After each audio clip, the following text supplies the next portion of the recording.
Sir தயிர் நல்லதுங்களா? மோர் நல்லதுங்களா sir? பல பேர் மோர் சாப்பிடுவாங்க. ஆனால் தயிர் சாப்பிட மாட்டாங்க. ஏன்னா தயிர் சாப்பிட்டா உடம்பு வந்துடும், தயிரில் நிறைய கொழுப்பு இருக்குது, உடம்பு கெடுதல் அப்படின்னு சொல்லிட்டு தயிரை அவாய்ட் பண்ணுவாங்க. ஆக்சுவலி தயிரில் என்ன இருக்குது அப்படின்னா, அதில் ஒரு கப் அளவுக்கு, ஒரு 100 கிராம் அளவுக்கு நம்ம தயிர் எடுத்துட்டோம்னா அதில் ஒரு 5 கிராம் அளவுக்கு புரோட்டீன் இருக்குது, ஒரு 11 கிராம் அளவுக்கு கொழுப்பு சத்து இருக்குது, ஒரு 3லேருந்து 4 கிராம் அளவுக்கு கார்போஹைட்ரேட் சத்து இருக்குது. கலவையான உணவுப் பொருள் தான் தயிர். இதில் பார்த்தீங்கன்னா நிறைய கால்சியம், பாஸ்பரஸ் இந்த மாதிரியான கனிமங்கள் நிறைய இருக்குது. அது போக இந்த ப்ரோபயோட்டிக் அப்படிங்கிற நல்ல பாக்டீரியாஸ் தயிரில் இருக்கிறனால அது உடலோட நலத்துக்கு ரொம்ப ரொம்ப இம்பார்ட்டன்ட்.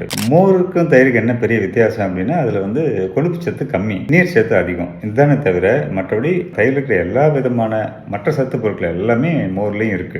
ரத்தத்தில் அதிகமாக கொழுப்பு சத்து இருக்குது, அதுக்காக அதை குறைக்கிறதுக்கு மெடிசின் சாப்பிட்டுருக்கிறவங்களும், ஹார்ட் அட்டாக் அதுக்காக மாத்திரை மருந்து சாப்பிட்டுருக்கிறவங்களும் மட்டுமே தயிரை அவாய்ட் பண்ணலாம். மீதி எல்லாருமே டெய்லி குறைந்தது 2 கப் அளவுக்கு தயிராவது சாப்பிடுவது உடலில் இருக்கிற எல்லா உறுப்புகளுக்குமே ரொம்ப ரொம்ப நல்லது.